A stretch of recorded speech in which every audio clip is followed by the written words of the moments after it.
Hello students, चलिए आज हम लोग रसायन शास्त्र यानी केमिस्ट्री के अध्याय 5 तत्वों के आवर्त वर्गीकरण के बारे में पढ़ाई करेंगे। तो सबसे पहले कुछ बातें की जानकारी होना आवश्यक है तत्वों के वर्गीकरण को पढ़ने से पहले, कि ये तत्व होते क्या हैं। इन चीज़ों के बारे में जो भी मूल्य बातें हैं इन चीज़ों को जानने की आवश्यकता है। तो चलिए समझते हैं कि ये तत्व क्या होते हैं।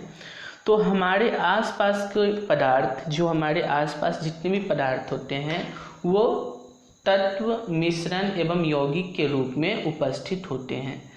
ठीक है, हमारे आसपास के जो भी पदार्थ हैं वो क्या चीज़ के रूप में मिलते हैं? तत्व, मिश्रण एवं यौगिक के रूप में उपस्थित होते हैं। तो अभी समझना है कि ये तत्व होते क्या हैं। तो तत्व देखिए, तत्व ऐसे पदार्थ होते हैं जो एक ही प्रकार के अणुओं से मिलकर बने होते हैं। इन्हें क्या कहते हैं? तत्व कहते हैं। ऐसे पदार्थ जो एक ही प्रकार के अणुओं से मिलकर बने हों, एक ही प्रकार के अणुओं से मिलकर बने हों, इन्हें क्या कहते हैं? तत्व कहते हैं। उदाहरण के लिए सोडियम, सोना, मैग्नीशियम, ये क्या है? तत्व है। आप और भी बता सकते हैं, ये तीन ही नहीं हैं, ऐसे बहुत है जिससे आप पढ़े होंगे, 9th क्लास में भी पढ़े होंगे। हाइड्रोजन, हीलियम, लिथियम, बेरिलियम, ये सभी क्या है? तत्व ही हैं। ऐसे पदार्थ जो एक ही प्रकार के अणुओं से मिलकर बने होते हैं उन्हें क्या कहते हैं? तत्व कहते हैं। आप ध्यान में रखें। चलिए, तो अभी हम लोग समझते हैं कि ये जो तत्व हैं इन्हें वर्गीकरण करने की क्यों आवश्यकता पड़ी है। तो क्योंकि तत्व जो है इनको वर्गीकरण की आवश्यकता करने का एक ही रीजन है, क्योंकि तत्व एक या दो या 5 या 6 नहीं है। तत्व कितना? टोटल 118 तत्व हैं। अभी तक टोटल 118 तत्व ज्ञात हैं, जिनमें धातु की संख्या 91 यानी 91 है और अधातुओं की संख्या कितना है?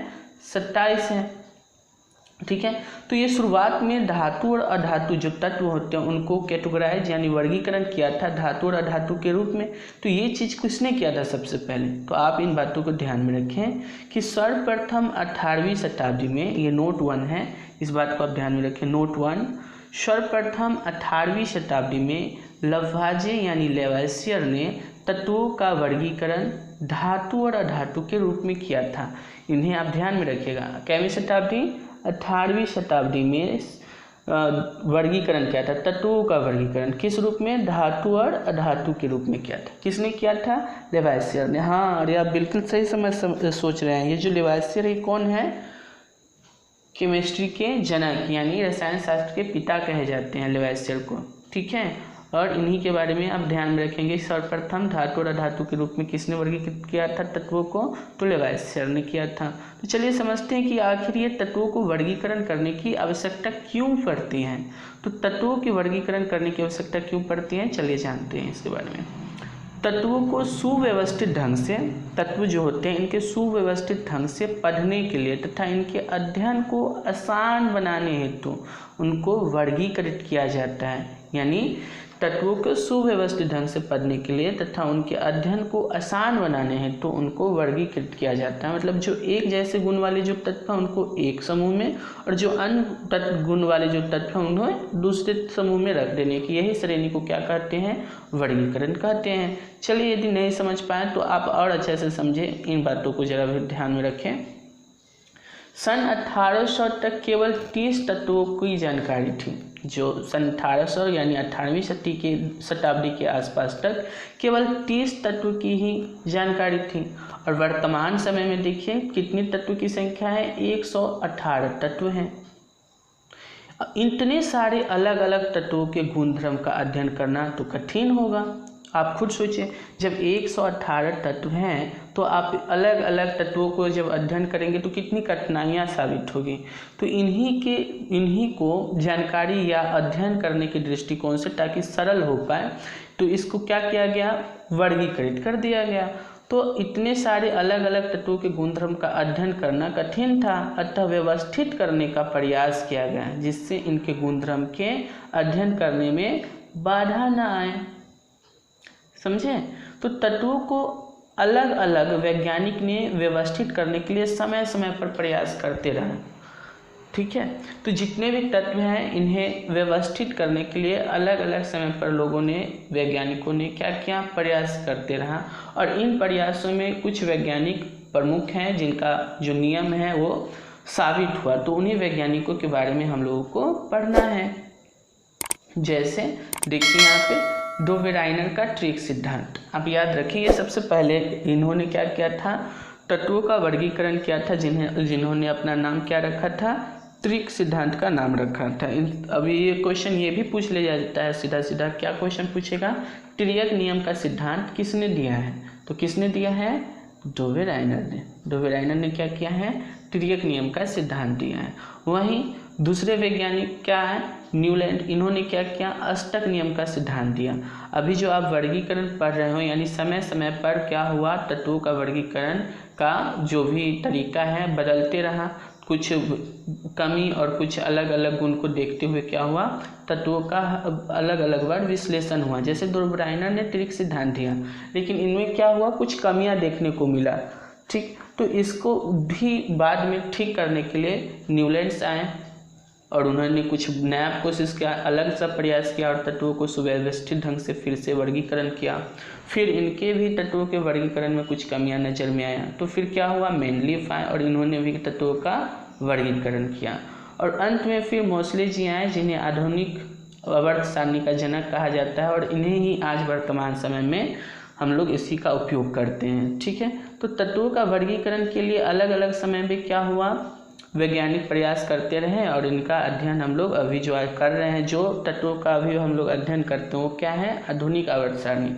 इनका खोज किसने किया, आधुनिक आवर्त सारणी को किसने बनाया था, मोसले जी। तो एक एक करके हम लोग सभी वैज्ञानिकों की जो नियम है उनके बारे में अभी हम लोग पढ़ाई करेंगे कि किस प्रकार से कौन सा तत्वों का खोज हमारे लिए ज़रूरी है। तो चलिए हम लोग समझते हैं कि डोवेराइनर का त्रिक सिद्धांत क्या है, ठीक है। तो चलिए समझते हैं डोवेराइनर का त्रिक नियम क्या है। तो 19वीं शताब्दी के प्रारंभ में जर्मनी वैज्ञानिक, ध्यान में रखें, कभी कभी ये भी क्वेश्चन पूछ देते हैं कि ये डोवेराइनर जी किस देश से संबंधित हैं, तो जर्मनी है, ठीक है, जर्मन। तो ये एक जर्मन वैज्ञानिक थे जिनका पूरा नाम क्या है, जॉन डोवेराइनर। जॉन डोवेराइनर ये एक रासायनिक दृष्टि से सदृश तत्वों को तीन तीन के समूहों में वर्गीकृत किया था। जो इतने भी तत्व हैं इनको क्या किया था, तीन तीन के समूहों में वर्गीकृत किया था, और इसलिए ही इन समूहों का नाम क्या रखा गया, डोवेराइनर का त्रियक नियम कहा गया। आप ध्यान में रखिएगा इन बातों को। क्या है, डोवेराइनर के रासायनिक दृष्टि से सदृश तत्वों को, रासायनिक दृष्टि से सदृश तत्वों को तीन तीन समूहों में वर्गीकृत किया गया, और इसलिए इन समूहों को क्या कहा गया, डोवेराइनर का त्रियक नियम कहा गया। क्योंकि क्या करते थे, तीन तीन के समूह में इस तत्वों को वर्गीकृत किया गया था। और यदि अभी भी थोड़ा कन्फ्यूजन है तो चलिए कुछ एक और परिभाषा इसके बारे में समझते हैं कि ये जो त्रियक नियम था इनका क्या सिद्धांत था, ये कैसे कार्य करते थे। तो सिद्धांत क्या था ये त्रियक नियम का, कि त्रियक के तत्वों को, जो त्रियक नियम में जो तत्वों को व्यवस्थित किया गया था, उन तत्वों को उनके परमाणु द्रव्यमान के क्रम में सजाया गया था। जो तत्व हैं उनके परमाणु द्रव्यमान के क्रम में सजाने पर मध्यवर्ती तत्वों का परमाणु द्रव्यमान किनारे वाले शेष दोनों तत्वों के परमाणु द्रव्यमान का औसत यानी माध्य होता था। तो अभी आप क्लियर नहीं समझ में आया होगा। चलिए जब इसका एग्जाम्पल हम लोग जब बनाएंगे वहाँ पे कि तत्वों का किस तरह से एडजस्ट किया गया और किस प्रकार से परमाणु द्रव्यमान जो है जिनके मध्यवर्ती तत्वों का परमाणु द्रव्यमान किनारे वाले शेष दोनों तत्वों के परमाणु द्रव्यमान का औसत यानी माध्य होता है, ये कैसे होता है, इन चीज़ों की अभी हम लोग क्या करेंगे, बारीकी से समझेंगे। जब एग्जाम्पल लेके उस चीज़ को सॉल्व करेंगे तो क्लियर रूप से समझ में आएगा। तो चलिए त्रियक नियम से संबंधित और भी थोड़ा डिफिनीशन लेके चलते हैं ताकि आपको कोई भी कन्फ्यूजन ना रहे कि आखिर ये त्रियक नियम कहा किसे जाता है। तो जैसे कि आपने ऊपर पढ़ चुका कि जर्मन रासायनिक डोवेराइनर ने 19वीं शताब्दी के प्रारंभ में तत्वों का वर्गीकरण प्रयास किया था। तो आप ध्यान में रखिए, तत्वों का वर्गीकरण का सबसे पहला प्रयास किसने किया था, डोवेराइनर ने, ये ध्यान में रखिएगा। डोवेराइनर ने क्या किया था, तत्वों का वर्गीकरण सबसे पहला बार प्रयास इन्होंने ही किया था। और जो धातु और अधातु है वो अलग चीज़ है, वो तत्वों को धातु और अधातु के रूप में वर्गीकरण किसने किया था, लेवाइसियर ने। लेकिन यहाँ हम लोग पढ़ रहे हैं तत्वों के आवर्ती वर्गीकरण। तो तत्वों के आवर्ती वर्गीकरण के रूप में सबसे पहले किसने प्रयास किया था, डोवे राइनर जी ने। कैवीं शताब्दी में? 19वीं शताब्दी में। हालांकि ये नहीं पूछेगा कि 19वीं शताब्दी, लेकिन ये ध्यान में रखें कि तत्वों का वर्गीकरण में सबसे पहले प्रयास किसका था? डोवे राइनर जी का। इन्होंने 3 तत्वों के समूह बनाए थे। इन्होंने 3 समूहों का क्या बनाया था? तत्वों का समूह बनाया था। इन समूहों को ही क्या कहा गया? डोवे राइनर का त्रिक नियम या त्रियक नियम कहा गया। डोवे राइनर ने बताया कि इन तत्वों को इनके परमाणु द्रव्यमान के आरोही क्रम यानी बढ़ते क्रम में व्यवस्थित करने पर बीच वाले तत्वों का परमाणु द्रव्यमान अन्य 2 तत्वों के परमाणु द्रव्यमान के लगभग औसत होता है। क्या है? देखिए, समझिए जरा ये। डोवे राइनर जी ने क्या बताया कि तत्वों को इनके परमाणु द्रव्यमान के आरोही क्रम में व्यवस्थित करने पर बीच वाले जो बीच वाले तत्व थे वो अन्य 2 परमाणु तत्वों के औसत के बराबर आता था। औसत जितना आता है अन्य 2 तत्वों के परमाणु द्रव्यमान का जो भी औसत आता था उस औसत के बराबर ही क्या थे? मध्य वाले जो तत्व थे उनके बराबर आता था। तो चलिए समझते हैं कि त्रियक नियम में किस प्रकार से व्यवस्थित किया गया था। चलिए उदाहरण के लिए मैंने एक ले लिया है कुछ क्वेश्चन, चलिए इसको समझते हैं कि कैसे इस चीज़ को सेटअप किया गया है। तो समूह सपोज कीजिए कि त्रियक नियम के समूह में लिथियम, सोडियम और पोटेशियम है, जिनके परमाणु द्रव्यमान क्या है? लिथियम का परमाणु द्रव्यमान 7, सोडियम का परमाणु द्रव्यमान 23 एंड पोटेशियम का कितना है? 39। मैंने यहाँ लिख दिया है। तो चलिए देखिए, इसका नियम क्या था कि मध्यवर्ती जो तत्व हैं, जो मध्यवर्ती तत्व होते हैं, जैसे ये मध्य में है, मध्यवर्ती तत्व का परमाणु द्रव्यमान अन्य 2 जो किनारे किनारे में जो अन्य 2 तत्व हैं इनके द्रव्यमानों के औसत के बराबर क्या है? मध्यवर्ती तत्व होते हैं। जैसे देखिए लिथियम, पहले से समझ लीजिए कि ये औसत क्या होते हैं। औसत क्या होते हैं? जो भी औसत क्या है? जो भी राशि दी गई रहते हैं उनको जोड़ के और जितनी राशियों को आपने जोड़ा है उससे भाग लगा देना। जैसे यहाँ पर कितनी राशि हैं? 2 राशि, एक लिथियम और एक पोटेशियम। तो इन दोनों का द्रव्यमान कितना है? 7 और 39, 7 एंड 39, इन दोनों को जोड़ दिए और क्या कर दिया गया? 2 से भाग लगा दिया गया। तो जब 7 और 39 को जोड़ेंगे तो कितना आएगा? 46 आएगा, और इसमें 2 से भाग लगाएंगे तो कितना आएगा? 23। तो देखें आप यहाँ क्या हुआ कि औसत के बराबर क्या होते हैं? मध्यवर्ती तत्व होते हैं। तो इसी के अकॉर्डिंग क्या किया गया था? त्रियक नियम को बनाया गया था। चलिए एक और उदाहरण लेकर समझते हैं कि किस तरह से इसको बनाया गया था। ठीक है, देखिए यहाँ भी मैंने वही लिखा है। सोडियम का परमाणु द्रव्यमान कितना है? 23। ठीक है, ये 23 की जो सोडियम का परमाणु द्रव्यमान होता है और इसलिए यहाँ पर इसको क्या किया गया है? मध्य में इसको व्यवस्थित कर दिया गया है। तो अन्य जो किनारे किनारे जो तत्व थे, यहाँ मैं यह समझाना चाहता हूँ कि जो भी अन्य में किनारे किनारे जो तत्व होते हैं इनके द्रव्यमानों के औसत के बराबर जो भी औसत आते थे उसी के बराबर जो तत्व वहाँ उपस्थित थे उन्हीं तत्वों को मध्य में लगा दिया जाता था। जैसे ये और ये तत्वों का द्रव्यमान कितना आया? औसत द्रव्यमान 23 आया। और देखा जाता था कि कौन सा ऐसा तत्व है जिनका परमाणु द्रव्यमान 23 है। तो किसका परमाणु द्रव्यमान 23 है? सोडियम का। तो इसलिए त्रियक नियम में सोडियम को मध्य में रख दिया गया। तो यही नियम था इनका। चलिए अच्छा एक उदाहरण और लेके समझने की कोशिश करते हैं। जैसे क्लोरीन, ब्रोमीन और आयोडीन।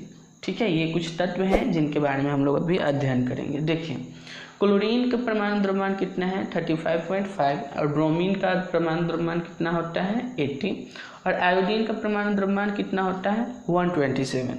चलिए तो जब हम इन्हें क्या करेंगे, किनारे किनारे वाले तत्वों का जब परमाणु द्रव्यमान का औसत निकालेंगे तो देखिए इन्हें जोड़ देंगे, परमाणु द्रव्यमान को लिख लेंगे और इन्हें जोड़ देंगे। जोड़ के क्या करेंगे? 2 से भाग लगा देंगे। कितना से भाग लगाएंगे? 2 से भाग लगा देंगे। तो 2 से भाग लगाएंगे तो कितना आएगा? 81.2। ये क्या आया है? किनारे किनारे वाले उपस्थित जो ये तत्व हैं इन दोनों तत्वों के परमाणु द्रव्यमान का यह औसत है। तो ये औसत जो आया है इन्हीं के इतना ही औसत वाले जो तत्व जो उपस्थित हैं उन्हें क्या कर दिया जाएगा? मध्य में रख दिया जाता है। तो जैसे 81.2 आया है तो इतना परमाणु द्रव्यमान किसका था, तो ब्रोमीन का था। तो ब्रोमीन टोटल 81.2 का नहीं था, लेकिन लगभग में क्या कर लिया गया था, ब्रोमीन के यूज में ले लिया गया है कि हाँ लगभग में है, इसीलिए इसे ही क्या किया जाएगा, तिर्यक नियम में इसे ही मध्य में उपस्थित किया जाएगा।